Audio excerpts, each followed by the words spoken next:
শুভ পৌষ সংক্রান্তি। তোমরা সবাই কেমন আছো বন্ধুরা? আমি তো রান্নাঘরে চলে এসেছি, রান্না করছি।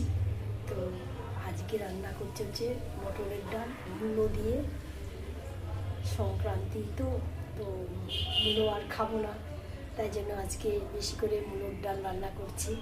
শুকনো লঙ্কা, পাঁচফোড়ন, তেজপাতা সম্বাদ দিয়ে আর ধনে পাতা দিয়ে, মূলো দিয়ে। তো তোমরা কে কে মটরের ডাল ভালো খাও অবশ্যই কমেন্ট করো।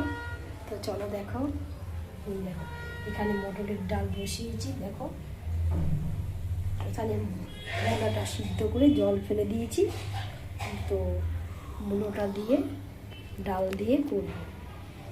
তো মূলোটা ঢেলে দিয়ে আস্তে আস্তে এই যে মূলোটা দিয়ে দিচ্ছি। মূলোটা খুব ভালো সেদ্ধ হয়ে গেছে, একটু লবণ দিয়ে সেদ্ধ করেছি। তো চলো বন্ধুরা, টাটা এখনকার মতো, আবার পরে দেখা হবে। বাই।